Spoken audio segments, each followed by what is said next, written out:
Hello, everybody. Welcome to Saturn Partners YouTube show, the Maritime Cyber Brief, this is where we discuss security concerns in the maritime industry. And we're not just talking IT, we're talking OT also. I am your host, Fernando Leon, and I have my co-host, Carole Crawford, who is our in-house security expert. And we started a two-part series, and today we're going to be going over part 2. Last week was the hidden cyber gaps threatening maritime operations, and the title of today's show, which is part 2, is OT security risks that can disrupt ports, vessels, and logistic chains. So let's get this show started. Now, in part 1, we looked at IT alerts, which can have identity compromise and obviously the evil ransomware. In part 2, the risk moves closer to operations. OT systems do not tolerate guesswork, noisy response, or delayed escalation. When maritime OT is affected, the consequences can reach terminals, vessels, cargo movement, safety, and compliance. We don't want any compliance penalties, so we got to stay on top of that. Now, I'm going to ask a series of questions to Carole because she is the brilliant expert in this. So let me don't sell yourself short there, Carole, but because you are brilliant. Now, many maritime companies cannot confidently answer a basic but critical question. What OT assets are connected? Which ones are communicating, exposed, or dependent on third-party access? Without that visibility, security leaders are forced to make decisions with partial information. And in OT, partial information can be risky because the systems being protected may directly support cargo movement, terminal operations, or even vessel reliability. Now, my first question is, why is incomplete OT asset visibility such a serious risk for ports, shipping lines, vessel operators, and maritime logistic companies? Well, first of all, when you're dealing with incomplete OT, operational technology, asset visibility is a critical vulnerability because you cannot secure or manage what you don't see.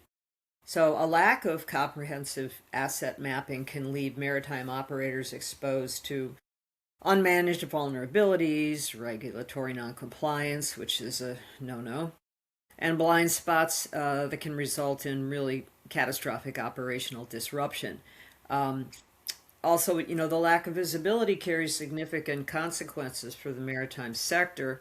There's a handful of these I'll try to touch on.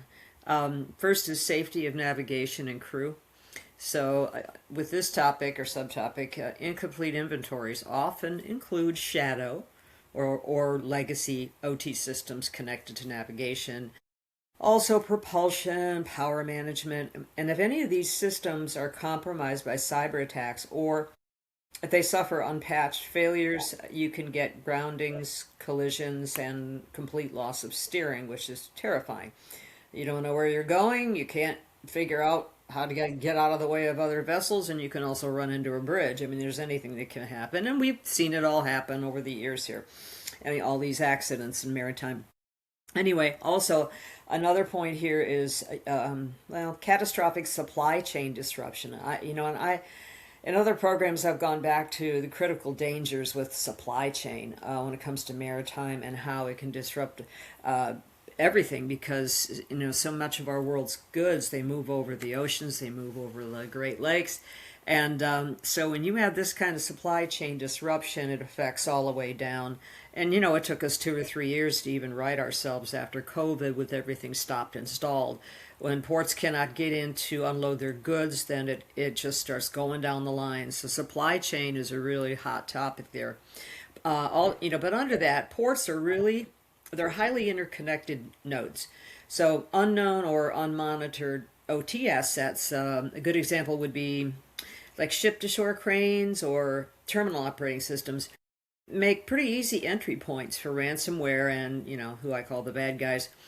A breach halts all the cargo movement, like I was saying before, and then you've got multi-million-dollar daily losses and systemic delays. Then you have the regulators again. They're always there. So you got regulatory and insurance potential, penalties, because governing bodies like the International Maritime Organization, IMO, mandate cyber risk management under several of their guideline things. And if anybody needs any more information on that, I have plenty of information on that. It could fill a whole topic. But failure to identify and document all at-risk systems can result in, of course, non-compliance, and it also can void your maritime insurance policies in the event of an incident. And I've told you before in previous programs, just like banks are very risk averse, well, cyber insurance companies are going to give the best rates to the best prepared clients, and you're going to have astronomical insurance premiums and possibly penalties or loss of coverage if you're not, quote, running a, well, pun intended, tight ship. So that's forgive me, it's still morning. Anyway, uh, then also you've got the third party vendor exploitation. In maritime environments, they really lean heavily on third party techs and remote vendor access. So if you have unknown or unauthorized network connections, it can open the door for what we call lateral attacks. And that goes across that, supply chain again, which is a primary vector, for compromised maritime OT security. So there is a couple of other documents that you can dig into this also to study. One is called Identifying Operational Risks Faced by Freight Forwarders. And, years and years and years ago, I was also in the freight forwarding business out of O'Hare in Chicago, and it's a totally different ballgame now, and it's important to understand how these unmapped exposures really impact broader supply chains, like I was talking about before. So, yeah, you got a whole bag full here. I just condensed it.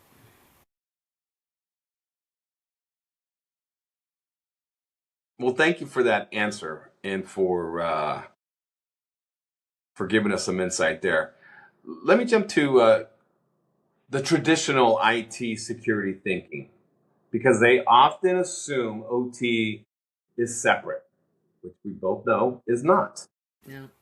OT is well, they think it's separate, it's isolated, or it's already protected by design.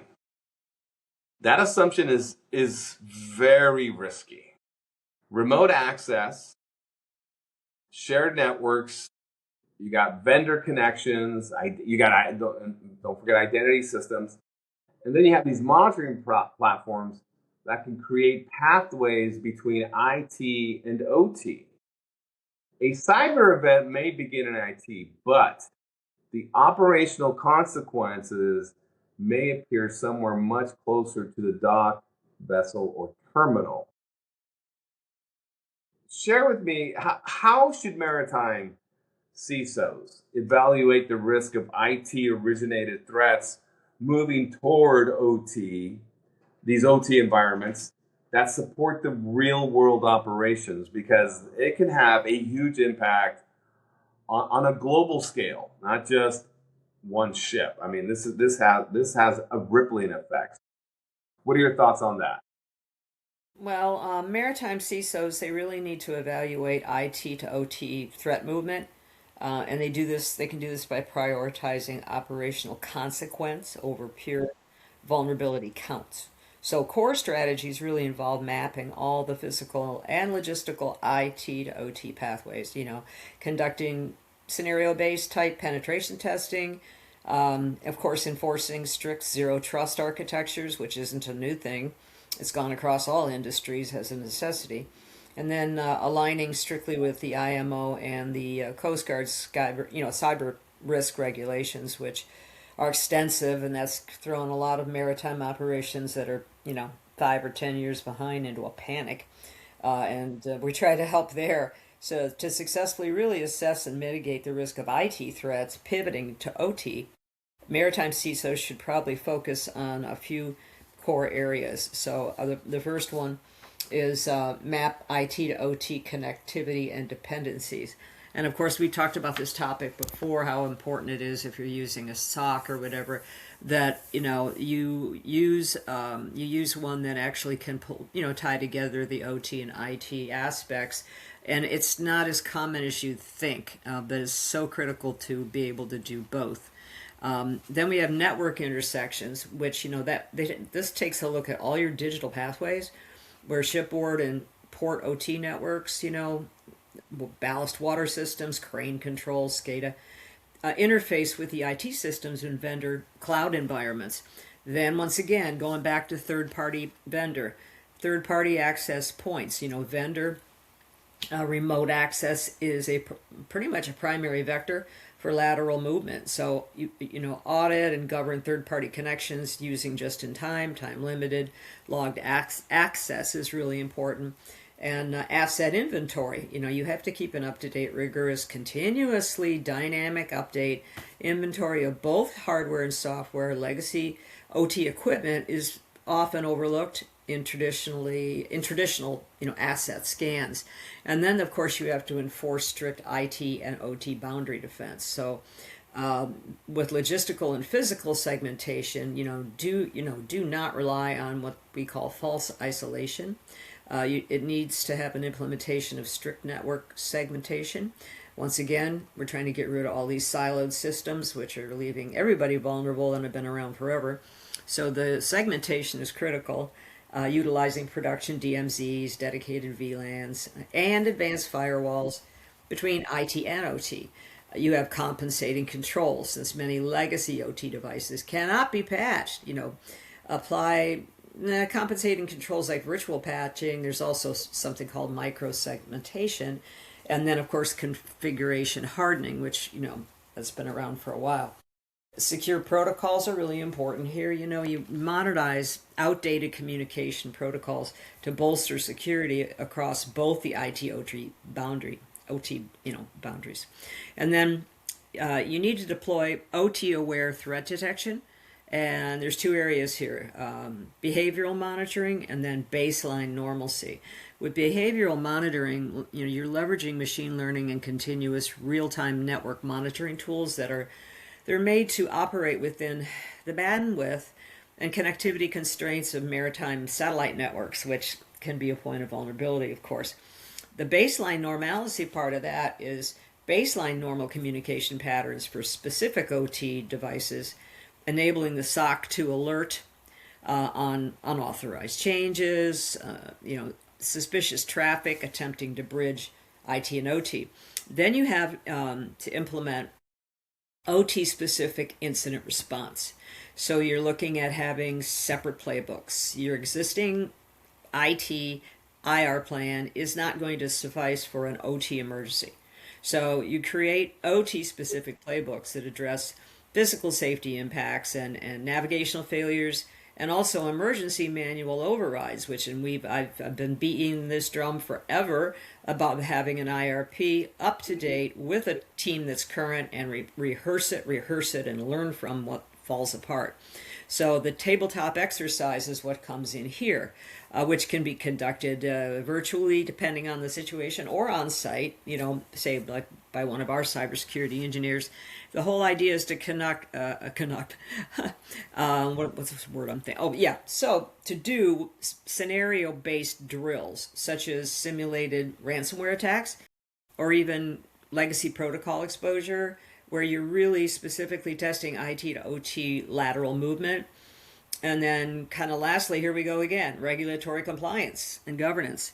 SMS, which is safety management systems, this is a big topic here. You need to ensure that your cyber risk management strategies go along with international standards like IMO, like I mentioned before. And then the Coast Guard rule is the biggie right now that we're seeing the most scrambling in the maritime area, trying to come up to standards that haven't been been enforced for over a decade. And then you got operational buy-in.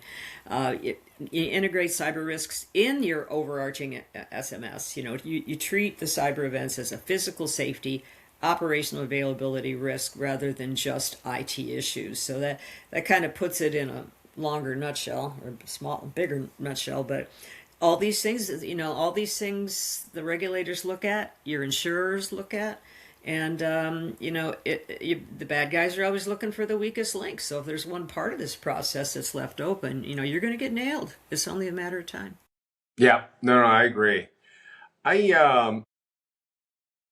These insurance companies are really cracking down. I'm part of these meetings where insurance, we meet with these agents that are insuring these large organizations with a lot of risk, and boy, they have a long list of items to check off to ensure that they don't want to have a liability, right? They want to have as low risk as possible. And these maritime organizations are in their crosshairs. They're not just going to insure you just because you have EDR in place, or maybe even just a SIM tool. It's like, can you prove somebody is watching these alerts at 2 a.m.? And there is an IRP. I love this IRP topic, right? Incident response plan, because you do have to test it each year. You got to have these. You just called it what? A tabletop, right? Is that right? Is that what you called it? Yeah, that's kind of the common term, and it can be done virtually. Okay, beautiful. Oh, wow. Or on site, but it depends on how picky the customer is about it and how prepared. Sometimes virtual works just fine, saves a lot of travel. But yeah, it's called a tabletop exercise. We've been doing this for a very, very long time for things, also for banks and some other areas. But now it's time for Maritime to step up, and make sure that this is not left out, because you're supposed to learn from your mistakes.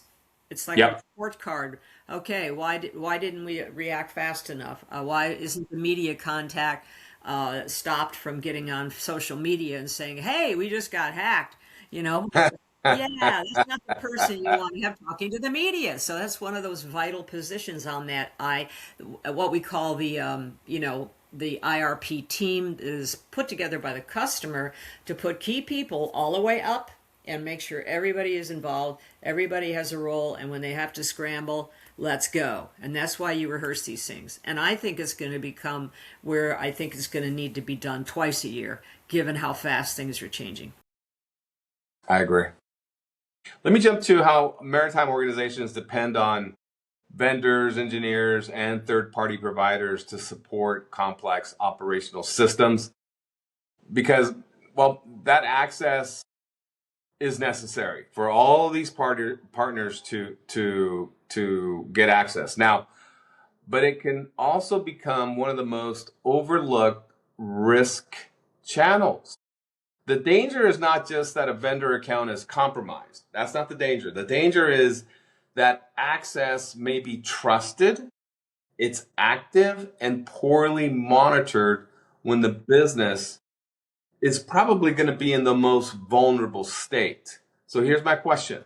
What makes vendor remote access into maritime OT environments so risky, and what should security leaders be monitoring nonstop, continuously? We're talking 24/7, 365 holidays. There's no exceptions here. What should they be? Well, yeah, that's my question. Okay. Well, this one doesn't have that long of an answer because it's pretty straightforward. Vendor remote access to maritime OT is really uniquely risky because it connects vulnerable old legacy vessel systems like navigation, cargo control, to the internet via intermittent satellite links, and this bypasses your standard IT firewalls. So a single compromised vendor credential actually can allow attackers to move laterally across flat networks, directly threatening vessel safety. And then, but to mitigate these supply chain risks, there's that term again, supply chain, Security leaders must monitor really and log the elements in real time, and there's really just three of these. The first one, that I put at the top of the list is credential life cycle, which means you actively track and immediately revoke static, shared, or lingering vendor credentials once a project is done. The second thing is session behavior. And this simply means recording the exact vendor actions rather than just connection logs to make sure they are not going around safety layers or executing unauthorized changes. And then the last big thing that's always there is you've got network modifications. So you have to monitor for unauthorized installations of remote access tools, such as one that comes to mind is, Team Viewer. Team Viewer. Mm. And, Okay. and unapproved changes to the firewall rules. So that pretty much, the way I address the question is that's what you got to focus on. So it's important that the customer is educated, before we get going on this stuff. And a lot of them are right midstream. They think they've done a good job until it really gets pushed to the test. And that's when you find the holes. And that's when you're in real trouble, especially if for maritime. Yep. Mm-hmm. Yep. Oh, yeah. No, I agree. Now, an OT alert cannot be treated like a normal IT ticket. Let me emphasize that. An OT alert is because there's just so much, it can have such a huge impact if it's a serious OT alert. The wrong response could, and it can interrupt operations, but the wrong delay can allow a real threat to continue. Maritime leaders need more than just detection. They need context. They need escalation processes and operational judgment. The question is whether their current security model can separate noise from danger without creating downtime. So how should maritime organizations handle OT alerts differently from IT alerts, especially when safety and uptime and cargo movement may be affected? Well, when it comes to the maritime environment, which is fairly unique, your OT, OST alerts really need to be handled with what we call a safety first approach rather than the uptime confidentiality priority of IT. Because the OT controls physical vessel processes, mishandling alerts, this can lead to the collisions I was talking about before, cargo loss, or severe environmental damage, which is its own topic in maritime disasters, is oil spills, you name it, environmental damage, which rarely gets talked about, usually at the tail end, usually by maritime attorneys worried about that. Maritime organizations themselves really need to adapt their alert management systems using a few core strategies. The first one being prioritize the physical safety over data confidentiality. So the IT priority focuses on the CIA triad, confidentiality, integrity, and availability, CIA. OT priority focuses on safety, reliability, productivity. So like an OT alert, such as like a deviation in ballast pump pressure or engine temperature, really requires physical localized inspection by the chief engineer rather than by a remote robot, not, I won't say robot, reboot by a shore IT team. So, and then the next part of this is isolating the networks and control third-party access. I keep mentioning the term silos. When you've got things all in a convenient area, it's also convenient to be attacked. So you isolate the networks, control the third-party access, and there's a couple ways you can do this. Just in the short version here, first of all, you implement strict segmentation. OT networks, navigation, cargo control, propulsion must be isolated via firewalls and dedicated VLANs. And then the other part of it is auditing vendors, because many OT breaches exploit vendor remote access credentials. And so you should restrict these sessions strictly to role-based, time-limited access with real-time tracking. And then another part of this is applied measured patching. So you're going to prevent downtime by doing this, and there's an IT and an OT approach here. The IT approach is rapid deployment of patches and software updates, and it still kills me 20 years later that there's still, I don't care where it is, patching is still not being kept up to date. So simple. On the IT approach. The OT approach, you do not force automatic updates at sea. OT systems such as like PLCs, which stands for programmable logic controllers, they're really, really fragile. And if you interrupt them mid-voyage, it can cause blackouts or complete loss of steerage. So patches must wait for scheduled port maintenance windows. And then you also need to utilize purpose-built marine solutions to fight what we call, and I think I mentioned it on the last show, to fight what we call alarm fatigue. Marine-specific fleet systems enforce standardized tiers, really, to map urgency directly to the vessel's ship security plan, which is why no part of your plan should have a weak spot. That's why you not only test it, but you make sure all the elements are updated. Passive monitoring. You can deploy passive protocol-aware anomaly detection, which is suited for intermittent satellite bandwidth and also harsh marine conditions. Using maritime native threat management services can more safely, what do you want to call it, correlate the signals. And then probably lastly, make sure, we were just talking about incident response planning, all those areas of your program, and then the tabletop testing, or whatever, establish OT specific incident response. So you drill for scenarios. So you train the bridge, the engine room, shoreside personnel on scenarios where connectivity is lost or propulsion is screwed up or compromised. And then the other side of that, here we go again, the regulatory guys, compliance, they're always there. They're always watching. So what you do is, you have to prepare clear workflows for reporting incidents to the authorities, because there's mandatory guidelines under the Coast Guard rule and also IMO, very clearly states this, that you must report what happens. In other words, we also see areas where they might fix, maybe the client might try to fix something, but they don't report the actual gaffe or the screw up to the regulatory bodies. So if they come in to check you and they see in your materials and in your processes that you did have an incident and did not properly report it, you're in big trouble as far as penalties and fines. Yeah, nope, I agree. Before I set you up for the last question, let me just make a really important point here, because the worst case scenario is not simply that an attacker gets in. It gets worse. This is the point I want to make.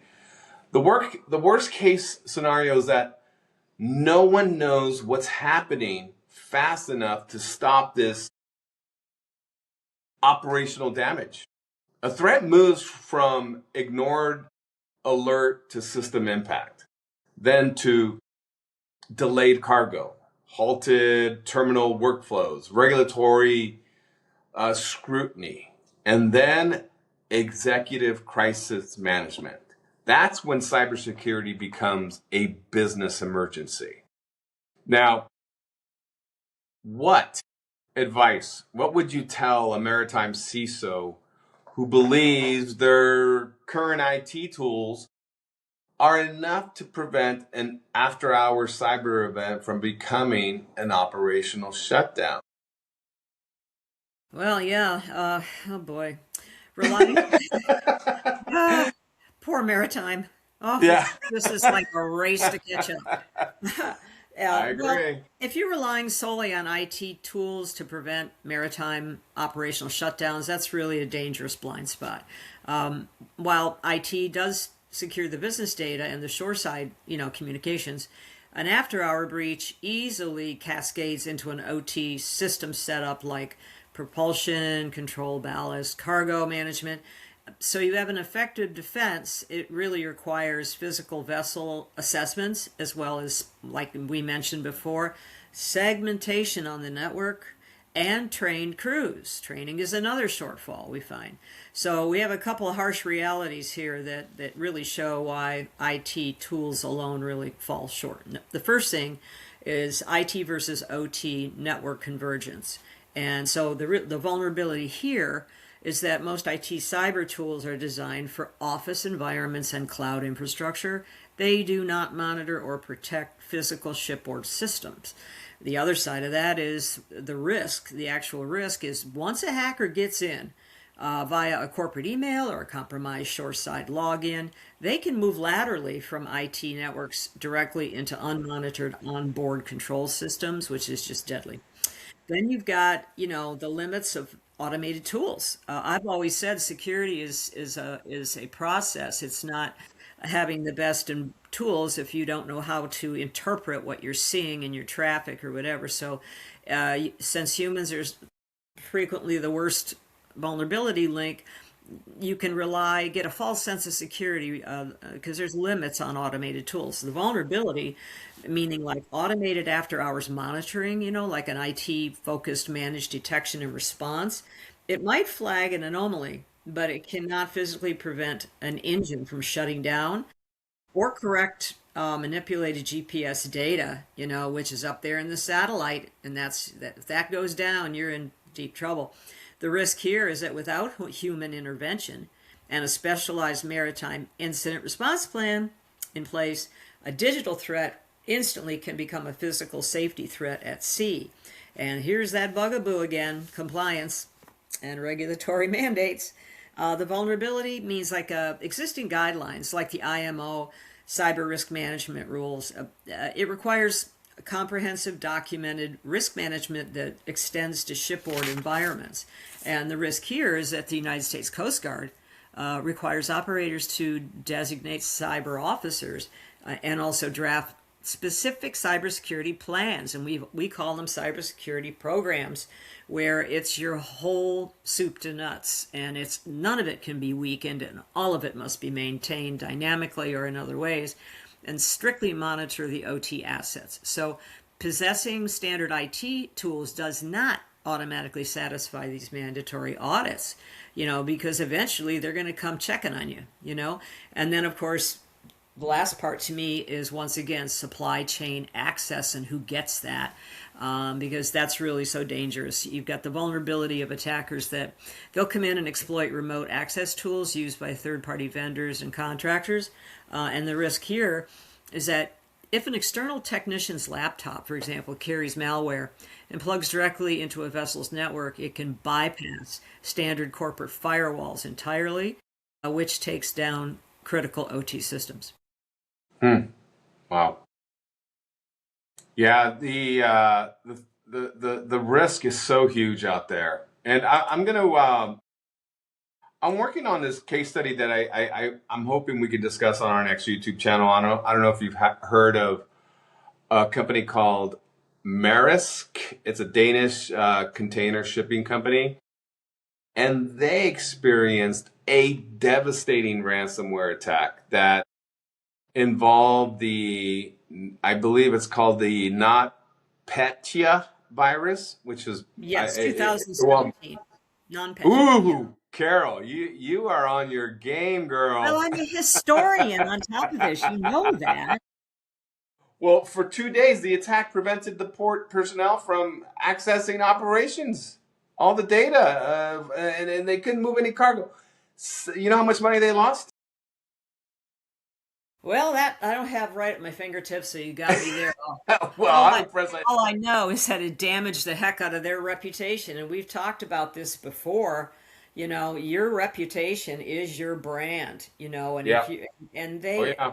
everybody's seen the Maersk containers everywhere. It was a huge, devastating loss, also in reputation, and they got into such trouble. It's just that's a whole topic right there. We could do that just as one. Oh, yeah. Trust me. I've got it all laid out. I'm going to talk to Lee about it. But yes, they lost over $300 million. 300, almost a half a billion. That's insane to me. But anyways, just a little preview of the next show, because it's such an interesting case study. And all of this could have been prevented. A small investment in an organization like Saturn Partners to monitor the IT and the OT side, because this can have such a crippling effect on your organization. Yes. All right, but I'm getting ahead of myself, but I'm excited about that show. But anyways, so the lesson from part 2 is very simple. OT security changes the conversation. The risk is no longer only data or infected machines. It's much bigger. It is operational disruption. You've got safety exposure, delayed cargo, regulatory pressure, loss of confidence, which is going to have an effect, just like you said, on your reputation. Maritime leaders should assess whether their current model can detect, validate, escalate, and respond before downtime forces these ugly discussions. And this isn't just, oh, I got fired. This is like a business can just go bankrupt because of just one attack. It's devastating. But Carole, thank you. Thank you for your insights. Always a pleasure. And to the audience, if you found value in today's discussion, make sure to subscribe to our YouTube channel so you don't miss future episodes of the Maritime Cyber Brief. We have a simple goal. Keep the leaders of the maritime industry informed on the threats to their business. And if you know another executive or director who would benefit from this conversation, please feel free to share this episode with them. And I hope to see you on the next one. Have a great day. Thanks, Fernando. Thank you, Carole.